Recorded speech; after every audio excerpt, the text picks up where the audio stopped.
क्या बोलती पब्लिक, एकदम झकास। इस वीडियो में हम लोग देखने वाले हैं स्विच केस स्टेटमेंट। अब ये स्विच केस स्टेटमेंट क्या होता है, जैसा कि लास्ट वीडियो में हम लोग ने क्या किया था, देखा था डिसीजन मेकिंग स्टेटमेंट। तो डिसीजन मेकिंग स्टेटमेंट में हम लोग ने क्या पढ़ा था, इफ और एल्स, राइट। तो ये स्विच केस स्टेटमेंट एकदम समझ दो कि इफ एल्स का भाई है, ठीक है। और स्विच केस स्टेटमेंट यूज किया जाता है जब मल्टीवेर डिसीजन स्टेटमेंट होता है, मतलब मल्टीपल आपको इफ एल्स लगाना पड़े, उस केस में यूज किया जाता है स्विच केस। एकदम समझ लो कि ये एकदम इफ एल्स का ही भाई है, लेकिन सिर्फ इसका लिखने का तरीका अलग है, ठीक है। और मल्टीपल डिसीजन आपको बनाने रहते हैं, तो उस केस में आपको ये यूज करना पड़ता है क्या, स्विच केस, ठीक है। तो फॉर एग्जाम्पल आपको डायरेक्ट मैं कोड दिखाता हूं, ठीक है। फॉर एग्जाम्पल ये भी सिंटैक्स विंटैक्स छोड़ते हैं, डायरेक्ट कोड पे आते हैं। अब ये देखो, ये कोड देखो, आई होप आपको ये कोड दिख रहा होगा। यहाँ पे क्या लिखा है देखो, स्क्रिप्ट के अंदर यहाँ पे टाइप टेक्स्ट स्लैश जावास्क्रिप्ट, उसके बाद यहाँ पे देखो एक वेरिएबल बनाया गया है डे इज इक्वल टू 6, उसके बाद यहाँ पे स्विच लगाया गया है, स्विच केस के अंदर देखो यहाँ पे लिखा है डे, ठीक है। डे, अब ये डे क्या है, डे मतलब ये वाला डे, तो डे का वैल्यू कितना है 6। अब देखो ये जो डे है ना, जो डे वेरिएबल जिस केस से मैच होगा वो यहाँ पे प्रिंट होगा। फॉर एग्जाम्पल यहाँ पे केस 1 से मैच हो रहा है, क्या डे की वैल्यू 1 है, नहीं है। केस 2, तो क्या डे की वैल्यू 2 है, नहीं है। क्या डे की वैल्यू 3 है, नहीं है। क्या डे की वैल्यू 4 है, नहीं है। क्या डे की वैल्यू 5 है, नहीं है। क्या डे की वैल्यू 6 है, यस डे की वैल्यू 6 है। तो अलर्ट में आपको देगा सैटरडे, ठीक है। यहाँ पे अब देखो, यहाँ पे कंडीशन कैसे हुआ, यहाँ पे हम लोग ने देखा कि क्या स्विच में यहाँ पे डे है, जो वेरिएबल डे है, ये क्या है, केस है, मतलब ये क्या है, वैल्यू है। जो भी केस इस वैल्यू से मैच होगा वो वैल्यू प्रिंट होगा, यानी कि उसके अंदर का ब्लॉक आपका रन होगा, ठीक है। तो ये काइंड ऑफ इफ एल्स जैसा है कि अगर if day is equal to 6, ठीक है, तो यहाँ पे कौन सा रन होगा, ठीक है।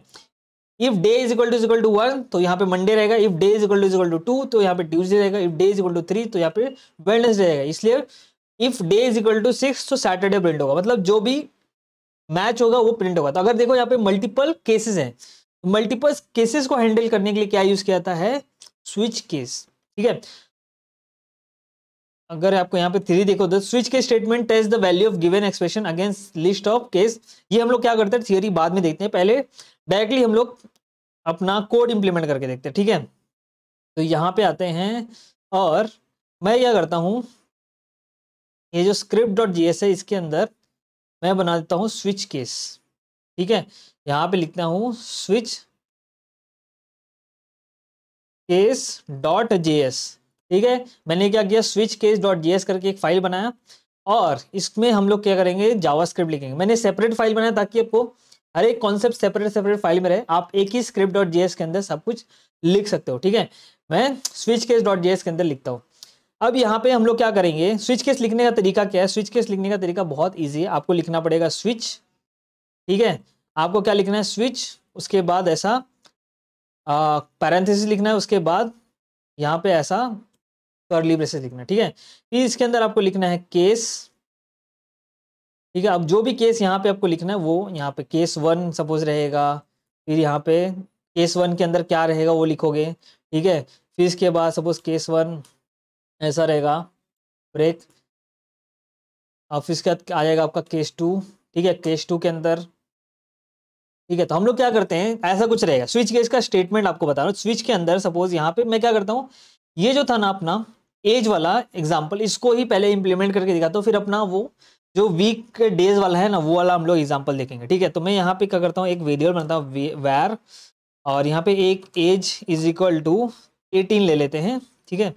और यहाँ पे लिखता हूँ केस, और यहाँ पे क्या करना है, आपको वेरिएबल डाल देना है जिसके साथ आपको मैच कराना है। यानी कि अगर एज की वैल्यू कितनी रहेगी, सपोज 18 रहेगी, तो यहाँ पे यहाँ पे क्या लिखना है आपको, document dot write you are eligible to vote, ठीक है। यहाँ पे क्या लिखना है आपको, ब्रेक लिखना है, ठीक है। अब ब्रेक क्यों लिखना है उसका भी रीजन बताता हूँ, आगे हम लोग ब्रेक एंड कंटिन्यू का भी कॉन्सेप्ट पढ़ने वाले हैं। फिर यहाँ पे अगर केस 2, अगर आपका एज जो है सपोज 10 है, ठीक है, तो यहाँ पे क्या आएगा, you are not eligible to vote, बराबर। तो अब देखते हैं कि अपना जो है ना, ये किससे मैच हो रहा है, ये छोटा सा, क्योंकि हम लोग ने लास्ट एग्जाम्पल में ये प्रोग्राम किया है, तो इसलिए मैं ये प्रोग्राम को ही लेके स्विच केस में इंप्लीमेंट कर रहा हूँ, ताकि आपको समझे कि हाँ भाई सेम यूज केस जो इफ एल्स में हम लोग ने किया था उसको हम लोग यहाँ पे कैसे इंप्लीमेंट कर सकते हैं। ठीक है, यहाँ पे देखो मैंने क्या किया, अगर केस 10 रहेगा तो you are not eligible to vote, तो केस 18 रहेगा तो you are not eligible to vote, case 10 रहेगा तो you are not eligible to vote. ठीक है, ये कौन से केस से मैच हो रहा है? तो एज की वैल्यू कितनी है? अभी देखो एज की वैल्यू है 18। ठीक है, एज की वैल्यू है 18। अब किससे मैच हो रहा है, कौन से केस से? तो हमारा जो केस, इसका केस का वैल्यू कितना है 18, यहां से मैच होगा, इसलिए यहाँ पे डॉक्यूमेंट डॉट राइट क्या बोलेगा, you are eligible to vote. ठीक है, अगर इससे मैच होगा तो बोलेगा you are not eligible to vote. तो हम लोग क्या करते हैं, अभी ये स्क्रिप्ट को यहाँ पे, ठीक है, ये स्क्रिप्ट को यहाँ पे मैं क्या करता हूँ, कॉल करता हूँ। ठीक है, तो यहाँ पे ये स्क्रिप्ट जो है स्विच केस डॉट जेएस, तो ये को यहाँ पे क्या आउटपुट है, you are eligible to vote. ये क्यों आया, क्योंकि अपना जो केस यहाँ पे एज की वैल्यू है 18 है, तो कौन से केस से मैच होगा, इससे मैच होगा। ठीक है, तो ये बेसिक सा एग्जांपल था। अब मैं आपको एक और चीज बताता हूँ। यहाँ पे ना हम लोग केस 10 की जगह पे, यहाँ आप जैसे वहां पे इफ एल्स में एल्स लिखते थे ना, इफ में क्या एल्स लिखते थे, मतलब अगर वो कंडीशन मैच होगा तो अंदर जाएगा, अदरवाइज कुछ भी रहने दो, अदरवाइज कुछ भी रहने दो, वो कहाँ जाएगा, एल्स में जाएगा। वैसे ही आपका आता है डिफॉल्ट केस। ठीक है, डिफॉल्ट में क्या होगा, डॉक्यूमेंट डॉट राइट लिख देते हैं। ठीक है, तो डिफॉल्ट में क्या होगा, अगर जो आपका एज 18 से मैच होगा, ठीक है, तो इसके अंदर जाएगा, अदरवाइज 18 के अलावा कुछ भी रहेगा, 18 के अलावा कुछ भी रहेगा तो वो जाएगा यहाँ पे। ठीक है, तो सपोज मैं इसका वैल्यू 10 कर देता हूं, तो देखो क्या आ गया यहाँ पे, you are not eligible to vote. इसका वैल्यू अगर मैं 20 कर देता हूँ, फिर भी बोलेगा you are not eligible to vote. तो ये कंडीशन के लिए, ठीक है, ये जो एज चेक वाला कंडीशन, इसके लिए आपको मोस्टली क्या यूज करना पड़ेगा, इफ एल्स, क्योंकि यहाँ पे दो ही चीज चेक करना है कि आपका एज 18 है कि नहीं है। अगर नहीं है तो आप एलिजिबल नहीं हो तो क्या होगा, आप वोट दे सकते हो। दो ही कंडीशन है, इफ एल्स। बट अगर सपोज मल्टीपल केसेस रहेंगे, ठीक है, मल्टीपल केसेस, यहाँ पे दो ही केस है, या फिर एलिजिबल रहोगे या फिर नहीं। बट सपोज मल्टीपल केसेस जहां पे रहेंगे, उस केस में आप क्या करोगे, मल्टीपल कंडीशन जहां पे रहेंगे, ठीक है, तो उस केस में आप क्या करोगे। तो फॉर एग्जांपल हम लोग जो अभी देख रहे थे अपना, वहां पे स्लाइड्स में जो एग्जांपल देखा वीक्स का, ठीक है, तो यहां पे मैं आपको बताता हूं, इसको मैं निकाल देता हूं। ठीक है, अब हम लोग क्या करेंगे, मैं क्या करता हूं, एक यहाँ पे डे करके एक वेरिएबल बनाता हूं, जिसमें मैं डालता हूं 2। ठीक है, अब यहाँ पे वापस स्विच केस लिखेंगे। ठीक है, स्विच केस में मैं यहाँ पे डे डाल दूंगा, जो भी वेरिएबल से आपको मैच करना है वो इसके अंदर डाल देना है। फिर यहाँ पे लिखना है आपको केस 1, अगर डे की वैल्यू 1 रहेगी तो ये केस रन होगा। इस केस में देखो, इस केस में क्या होगा, डॉक्यूमेंट डॉट राइट ये मंडे प्रिंट करेगा। अगर डे की वैल्यू 1 रहेगी तो मंडे प्रिंट करेगा। ठीक है, मतलब डे 1 अपना मंडे होता है। फिर इसके बाद ब्रेक आएगा। अब ब्रेक क्यों आएगा उसका भी रीजन मैं बताता हूँ। केस 2 अपना आएगा, केस 2 में क्या आएगा, डॉक्यूमेंट डॉट राइट ट्यूसडे आएगा। ठीक है, तो ऐसे ही मैं सब कुछ लिख देता हूँ, ब्रेक। फिर केस 3 फटाफट लिख देता हूँ, डॉक्यूमेंट डॉट राइट वेडनेसडे, फिर ब्रेक। फिर इसके बाद केस 4, ठीक है, ब्रेक। सबके बाद हर केस के बाद ब्रेक आएगा। ठीक है, अब उसका रीजन मैं बताता हूँ आपको, document dot write Friday break, ठीक है, सैटरडे, और एक आता है आपका संडे के बाद भी ब्रेक आ जाएगा।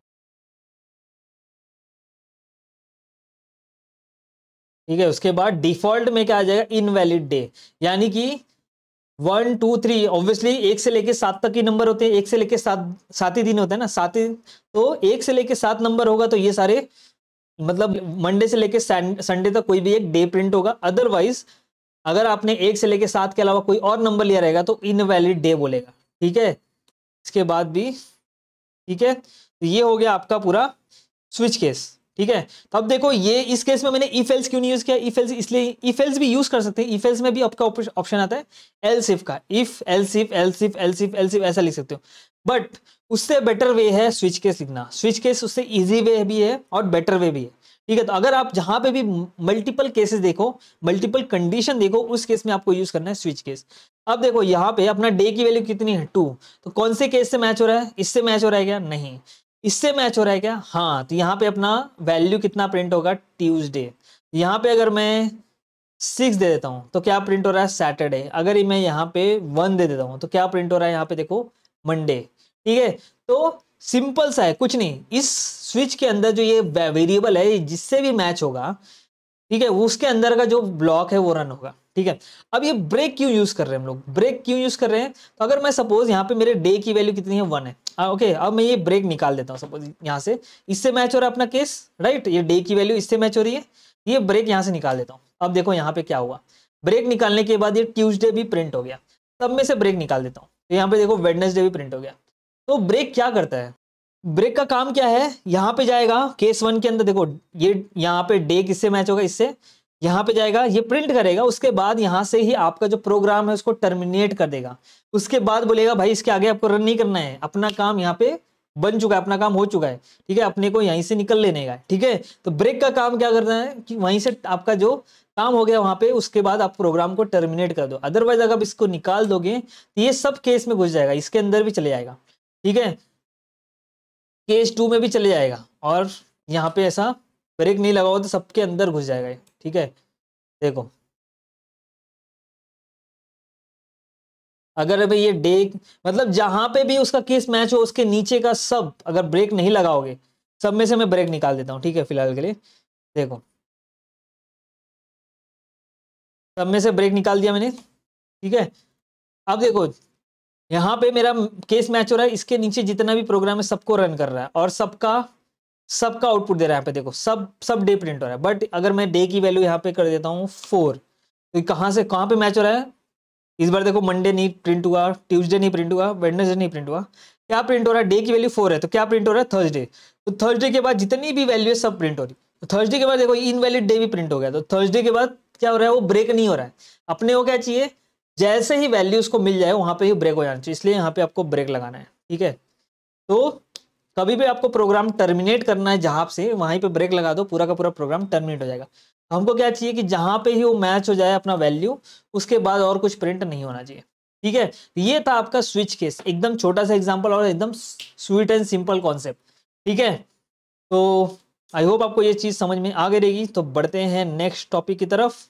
तो आई होप आपको स्विच के समझ में आ गया रहेगा। आप थियरी पढ़ोगे तो आपको समझ में, देखो JavaScript has built in multiple decision statement, ठीक है, known as switch. The switch statement test the value of given expression. वो क्या करता है, स्विच गिवन एक्सप्रेशन मतलब उसके ब्रैकेट्स के अंदर जो वैल्यू है उसको टेस्ट करता है, okay, against the list of case value, okay, and when match is found block और statement associated with that case is executed. जैसे इसको कोई मैच मिलता है किसी केस से, उसको एग्जीक्यूट करता है। There should not be duplicity between the cases. ठीक है, केस कभी भी डुप्लीकेट नहीं लिखना है, यानी कि यहाँ पे सपोज मैंने 1 लिखा है तो इसको भी ऐसा 1 नहीं लिखने का। ठीक है, ऐसा 2-2 3-3 केस आप ऐसा सेम नहीं लिख सकते, अलग अलग केस की वैल्यू हमेशा क्या होनी चाहिए, डिफरेंट होनी चाहिए। ठीक है, और क्या, the value of the case must be similar data type as the variable in switch. ठीक है, और ये जो केस की वैल्यू है, जैसे कि 1 जो मैंने यहाँ पे 1-1 लिखा है, ये क्या है, इंटीजर है। ठीक है, 1 2 3 क्या है, इंटीजर है, राइट, ये 1, तो ये आपका जो ए में जो वैल्यू ऑफ डाल रही है ये भी इंटीजर है। ऐसा नहीं कि मैं इसको ऐसा एक कैरेक्टर डाल देता हूँ। ठीक है, तो ये कैरेक्टर हो गया और ये क्या हो गया, एक इंटीजर हो गया। तो अब ये मैच करेगा क्या, ये एज अ कैरेक्टर हो गया, यानी कि स्ट्रिंग वैल्यू हो गया, तो ये इससे भी मैच नहीं नहीं करेगा, नहीं करेगा, ये स्ट्रिंग है। वो कहाँ पे जाएगा, डिफॉल्ट में चले जाएगा, कुछ भी जब मैच नहीं होगा तो इनवैलिड डे दिखाएगा। ठीक है, हमेशा याद रखो आपका ये केस का डेटा टाइप और वैल्यू का डेटा टाइप, वेरिएबल का डेटा टाइप सेम होना चाहिए। Alright, default statement is not mandatory. ठीक है, जो हम लोगों ने डिफॉल्ट स्टेटमेंट देखा ये मैंडेटरी नहीं है, आप इसको निकाल भी सकते हो। ठीक है, ऑलराइट, तो ये इसका पूरा आपका जो मैंने बताया पूरा ये सिंटैक्स है, यानी कि स्विच, फिर ये एक्सप्रेशन, आपको एक्सप्रेशन में हम लोगों ने क्या लिखा, ये लिखा, राइट, एक्सप्रेशन में जो भी वेरिएबल रहता है वो डाल देने का, सिंपल। फिर वैल्यू 1 वैल्यू 2 जो भी केस से मैच होगा, स्टेटमेंट, फिर ब्रेक, फिर केस वैल्यू, फिर स्टेटमेंट, फिर ब्रेक। ठीक है, ऐसे कितने भी केसेस आप लिख सकते हो। फिर इसके बाद हम लोग ने देखा था क्या, एग्जाम्पल देखो, ऑलराइट, ये एग्जाम्पल दे देखा था। यहाँ पे आपके एग्जाम्पल में इसने अलर्ट डाला है, तो यहाँ पे आप भी अलर्ट डाल सकते हो हर जगह। ठीक है, यहाँ पे मैंने क्या लिखा है, डॉक्यूमेंट डॉट राइट, तो डॉक्यूमेंट डॉट राइट की जगह पे मैं क्या कर सकता हूँ, ऐसा अलर्ट डाल सकता हूँ, इधर ऐसा अलर्ट डाल सकता हूँ। ठीक है, अलर्ट से क्या होगा, देखो अभी इसको मैं ऐसे रन करूँगा, यहाँ पे शायद अलर्ट नहीं आएगा, मैं इसको ब्राउज़र में ओपन कर लेते हैं। इसको ब्राउज़र में ओपन करता हूँ, कहीं मैच नहीं हो रहा है शायद से। तो ठीक है, यहाँ पे सॉरी यहाँ पे मैच क्यों नहीं हो रहा है, क्योंकि हम लोग ने इसको स्ट्रिंग में लिखा है। अब देखो यहाँ पे क्या आया, अलर्ट में फ्राइडे आ गया, ठीक है। और यहाँ पे भी शायद आना चाहिए, अरे ठीक है यहाँ पे तो नहीं आ रहा है, बट यहाँ पे चल रहा है आपका, ठीक है। यहाँ पे देखो फ्राइडे आया, क्योंकि यहाँ पे 5 डाला है। अगर यहाँ पे ऐसे 6 डाल देंगे तो 6 डाल देंगे तो क्या आएगा, यहाँ पे देखो फ्राइडे था, इसको तो वापस रिलोड करता हूँ, सैटरडे आएगा, ठीक है। तो अलर्ट में ऐसा कुछ दिखाता है। ऑलराइट, तो नेक्स्ट इज लूपिंग स्टेटमेंट। अब लूप कैसे वर्क करता है इसको हम लोग देखेंगे नेक्स्ट वीडियो में।